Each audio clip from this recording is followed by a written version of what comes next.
16 जानेवारी 2025 रोजी रात्री 9 वाजण्याच्या सुमारास धुळे स्थानिक गुन्हे शाखेच्या पथकानं शिरपूर शहरातील खाटीक गल्लीमध्ये LCBची धडक कारवाई केली गेली आहे। हजारो गोवंश जातीचं चामडं जप्त करीत ते नष्ट करण्याची कारवाई रात्री उशिरापर्यंत करण्यात आली आहे। जिल्हा पोलीस अधीक्षक श्रीकांत दिवरे यांना मिळालेल्या गोपनीय माहितीवरून धुळे स्थानिक गुन्हे शाखेचे पोलीस निरीक्षक श्रीराम पवार यांनी शिरपूर शहर पोलिसांच्या मदतीनं शहरातील खाटीक गल्लीमधील एका घरावर छापा टाकला असता त्यांना हजारोंच्या संख्येनं गोवंश जातीच्या जनावरांचे चामडं आढळून आलं। या प्रकरणी गुन्हा दाखल करण्याची आणि मुद्देमाल नष्ट करण्याची कारवाई रात्री उशिरापर्यंत सुरू होती। घटनास्थळी स्थानिक गुन्हे शाखेचे पोलीस निरीक्षक श्रीराम पवार, शहर पोलीस ठाण्याचे पोलीस निरीक्षक के पाटील आणि पोलीस अंमलदार उपस्थित होते।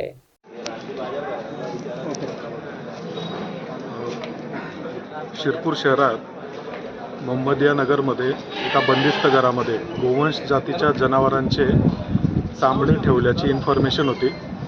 त्या पद्धतीने माननीय पोलीस अधीक्षक श्रीकांतजी दिवरे सरांनी आदेशित केल्याप्रमाणे सदर ठिकाणी येऊन खात्री केली असता इन्फॉर्मेशनमधील घरामध्ये तसे चामडे आढळून आले।